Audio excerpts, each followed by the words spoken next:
প্রতিদিন গোটা বিশ্বে 733 মিলিয়ন মানুষ ক্ষুধার্ত থাকে, আর গড়ে সেটা প্রতি 11 জনের মধ্যে একজন। আর এটা মানব সমাজের পক্ষে ক্ষতিকারক। তাই এর সমাধান করতে আমরা আমাদের মেন চ্যানেলের ভিডিওতে প্রত্যেক 20টা ভিউতে একজন করে খাওয়াচ্ছি, আর কিছু জিনিস মেন ভিডিওতে দেখাইনি। শুরু করছি কেনিয়া দিয়ে, যেখানে আমরা এর আগেও পরিষ্কার পানীয় জলের ব্যবস্থা করেছি, কিন্তু এবার আমরা অন্য সমস্যার মুখোমুখি হলাম। খাদ্য। গবেষণায় দেখা গেছে যে স্কুলে এই সমস্ত বাচ্চাদের খাবার সরবরাহ করলে উপস্থিতির হার 50% পর্যন্ত বৃদ্ধি পেতে পারে, আর পড়াশোনা 20% পর্যন্ত বৃদ্ধি পেতে পারে। এবং এই কারণে এই ভিডিওতে পরে আমাকে খুঁজে বের করতে হয়েছিল যে বিশ্বব্যাপী ক্ষুধার আসল কারণ কি, আর যেটা আমি খুঁজে পেয়েছি তা আমাকে অবাক করেছে। এটা পৃথিবীর সবথেকে কঠিন সমস্যা। ক্যারল এখানকার বেশ কয়েকটি স্কুলের প্রিন্সিপাল। তুমি বলছিলে বেশিরভাগ বাচ্চাই অপুষ্টিতে ভোগে, কারণ অবসর সময় তারা খেলা করে না, কেবল শুয়ে থাকে। ঠিক এই কারণেই তুমি যখন স্কুলে আসবে দেখবে ওরা দুর্বল, ওদের কোনো এনার্জি নেই। অবসর সময় দেখবে ওরা চুপচাপ বসে আছে, ওরা খেলছে না। আর সবাইকে খাওয়ানোর পর আমি সত্যি অবাক হলাম, কারণ ওদের ব্যবহারে আমি পরিবর্তন লক্ষ্য করলাম। তোমার খাবার ভালো লেগেছে? হ্যাঁ, বাচ্চারা হাসছিল আর সবাই দৌড়াদৌড়ি করে খেলছিল। দেখো, ওরা এটার পেছনে দৌড়চ্ছে। আমার মনে হয় না ওরা আগে কখনো ড্রোন দেখেছে। না চাইতেই অসাধারণ দৃশ্য। আজকে ডে নাম্বার কত জানো? হ্যাঁ, 3। কেনিয়ার এই জায়গায় সবার রোজগার খুবই কম। গতকালের তুলনায় স্কুলগুলোর অবস্থা খুবই খারাপ। ওরা প্রতিদিন ঠিকমতো খেতেও পায় না। তাই এদের জীবন পরিবর্তন করতে চেষ্টা করা যাক। এদের মধ্যে বেশিরভাগ জনই প্রতিদিন 1000 ক্যালোরির কম খাবার খায়। এবার থেকে স্কুলে খাবার পাবে, শিখতে পারবে, বড় হবে, কম অসুস্থ হবে, আর স্বাভাবিকভাবেই আমরা সবাই বাচ্চাদের জন্য ঠিক এটাই চাইবো। শুরু করো। ঠিক আছে, আমরা এখন অন্য একটা স্কুলে আছি যেখানে আছে 500 জনেরও বেশি স্টুডেন্ট। সবাইকে দেখো। লেগে গেছে। এবার আর মুরগিটাকে লাথি মেরো না। এবার রয়েছে 500 জন স্টুডেন্ট, দেখাও। এবং আরো হাজার হাজার মানুষকে খাওয়ানোর পর আমরা তাদের প্রয়োজনীয় সবকিছু দিয়ে তাদের ভবিষ্যৎ সুন্দর করার চেষ্টা করলাম। আর এখান থেকে যাওয়ার আগে বিহাইন্ড দ্য সিন টিম কেনিয়ার অন্যতম সেরা একটা ইউনিভার্সিটিতে গেল, যেখানে আমি কিছু বিজনেস স্টুডেন্টদের সাথে কথা বললাম। বিস্ট ফিলান্থ্রপি ভবিষ্যতে সবাইকে সাহায্য করার জন্য আরো কি করবে? ভবিষ্যতের জন্য আমরা ফেস্টিভ্যাল নামে একটা চকলেট ব্র্যান্ড তৈরি করেছি, আর আমাদের টিম সেটা নিয়ে স্টাডিও করে। কিন্তু আমি দেখলাম আমাদের ফার্মে 16 বছরের নিচে অনেকেই আছে, যেটা মোটেও ভালো নয়। তাই আশা করবো এর দীর্ঘমেয়াদী প্রভাব অনেক শিশু শ্রমিকের সংখ্যা কমাবে, এবং আশা করবো এই প্রচেষ্টা অনেক বাচ্চাদের জীবন সুরক্ষিত করবে। আর সেই জন্যই আমার পরের গন্তব্য আমার কাছে খুবই গুরুত্বপূর্ণ ছিল। আমরা এখন ঘানায় আছি, যেখান থেকে ফেস্টিভ্যালের জন্য কোকো আসে। তাই এখানে স্কুলে খাবার খাওয়ানোর প্রোগ্রামটা আমার কাছে অনেকটাই স্পেশাল। এটা আমার জন্য। হ্যাঁ, থ্যাংক ইউ।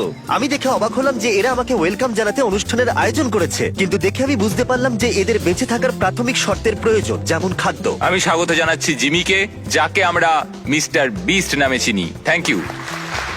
Thank you. এই খাবারের প্রোগ্রামটা এখানে করতে পেরে আমি খুবই এক্সাইটেড, এবং এই সম্প্রদায়ের জন্য আরো অনেক কিছু করব। আর দেখা করে ভালো লাগলো, আপনাদের সাথে কাজ করে আমি খুশি। থ্যাংক ইউ এই মহান কাজের জন্য। এটা আমাদের আঞ্চলিক পোশাক, এটা দিয়ে তোমায় আবৃত করব আমাদের আচ্ছা। কৃতজ্ঞতা জানাতে। এই তো ভীষণ সুন্দর দেখাচ্ছে। এখন থেকে তুমি আমাদের গ্রামের উপপ্রধান। Thank you. তুমি কি এসব দেখে খুশি? হ্যাঁ, খুব খুশি। হ্যাঁ, আমার মনে হয় হওয়াই উচিত। ধন্যবাদ। সেলিব্রেশনকে পাশে রেখে আমি ঘানায় কিছু কোকোয়া ফার্ম ঘুরে দেখতে চেয়েছিলাম। এখানকার কৃষকরা বেশিরভাগই দারিদ্র সীমার অনেক নিচে বাস করে, তাই বেঁচে থাকার জন্য তাদের সন্তানরাও কাজ করতে বাধ্য হয়। আমরা কঠোর পরিশ্রম করি যাতে ফেস্টিভ্যালের সমস্ত কৃষকরা যথাযথ মজুরি পায় আর শিশু শ্রমিকের সংখ্যা কমে। আর এই মিশনটাকে প্রমোট করতে কোকোয়া ফার্মগুলো ঘুরে আমি একটা ভিডিও শুট করলাম। বড় চকলেট কোম্পানি তাদের শ্রমিকদের খুবই কম পারিশ্রমিক দেয়, দিনে প্রায় $1 কম। প্রথম, আমরা আমাদের কোকোয়া চাষীদের যথেষ্ট পরিমাণে পারিশ্রমিক দিয়ে থাকি। দ্বিতীয়, আমাদের 100% কোকোয়া ফেয়ার ট্রেড সার্টিফাইড, যেটাকে এক কথায় বলা যায় খুবই উৎকৃষ্ট মানের। অনেক ধন্যবাদ, অনেক ধন্যবাদ। কাল দেখা হচ্ছে। ঠিক আছে, ঠিক আছে, চলো। জিমি, একবার এদিকে হ্যাঁ, আসবে দেখো। এই নাও। Thank you. মেন চ্যানেলের ভিডিও যারা দেখো তারা হয়তো এর গুরুত্ব বুঝতে পারো না, কিন্তু এটার জন্য অনেকে স্কুলে আসছে, স্কুল ছাড়ার সংখ্যা কমেছে, বাচ্চারা কোকোয়া ফার্মে কম কাজ করছে, যেটা ফেস্টিভ্যালস করছে। এখানেও স্কুল মিল প্রোগ্রাম চলছে। আপনাদের বোঝাতে পারবো না, 10 জন ভর্তি হয়েছিল কারণ গুজব ছড়িয়েছিল যে আমি এখানে খাওয়াচ্ছি। আর যখন আমরা এই প্রোগ্রামটা শুরু করি, তারপর আরো 11 জন এসেছে। তার মানে 21 জন ভর্তি হয়েছে শুধুমাত্র এই কারণে, যেটা দারুণ। ওই 21 জনের মধ্যে বেশিরভাগ জনই কোকোয়া ফার্মে কাজ করত। তারা বলছিল এখানকার 97% বাচ্চা কোকোয়া ফার্মে কাজ করত, আর এখন তারা বিনামূল্যে খাবার এবং শিক্ষা পাচ্ছে। গত কয়েক বছর ধরে আমরা অনেক সমস্যার বিরুদ্ধে লড়াই করছি, যেমন আফ্রিকায় 100টা কূপ খনন করা, গোটা বিশ্বে 100টা বাড়ি নির্মাণ করা, 2000 জনকে হাঁটতে সাহায্য করা, আর 73টা ফিলান্থ্রপি ভিডিও তৈরি করার পরে আমরা এইসব প্রজেক্টে 90 মিলিয়নেরও বেশি অর্থ খরচ করেছি, যেটা হয়তো অনেক বেশি মনে হতে পারে, কিন্তু এখনো অনেক কাজ করা বাকি রয়েছে। আর যখন আফ্রিকার দেশগুলো খাবারের জন্য লড়াই করছে, অন্যদিকে আমেরিকাতে প্রচুর খাবার নষ্ট হয়ে যাচ্ছে। তুমি তোমার জীবনে কতজনকে খাইয়েছো? অ্যাটলিস্ট 3 থেকে 5 বিলিয়ন মানুষকে তো খাইয়েছি। এটা তো অবিশ্বাস্য। সত্যি এটা অবিশ্বাস্য। এ হলো ইভান, যে গত 6 বছর ধরে নিজের জীবন তার শেয়ারিং অ্যাক্সেসকে উৎসর্গ করেছে। একটা নন প্রফিট সংস্থা যারা খাদ্য অপচয় কমিয়ে মানুষকে খাওয়াতে সাহায্য করে, যারা প্রায় 118 মিলিয়ন খাবার নষ্ট হওয়া থেকে বাঁচিয়েছে। আর এই সবকিছু সম্ভব হয়েছে তাদের ভলেন্টিয়ার, ডোনেশনস আর একটা বিশাল ওয়্যার হাউসের জন্য। এই বিল্ডিংটার সাইজ 14টা ফুটবল মাঠের সমান। Oh my আর এটা God. একটা 7 লাখ স্কোয়ার ফিটের রেফ্রিজারেটেড ওয়্যার হাউস। আমার মনে হয় না এরকম বিল্ডিং আগে আমি দেখেছি। দেখো কতটা লম্বা, আর এটা মাত্র একটা সেকশন, এরকম অনেক আছে। যেহেতু প্রত্যেক বছর অনেক পরিমাণে খাবার নষ্ট হয়, সেটা যদি আমরা কমাতে পারি তাহলে বিশ্বের অর্ধেক ক্ষুধা কমে যাবে। আর ইভানের সাথে কথা বলার পরে আমি বুঝতে পেরেছিলাম সেটা কেন।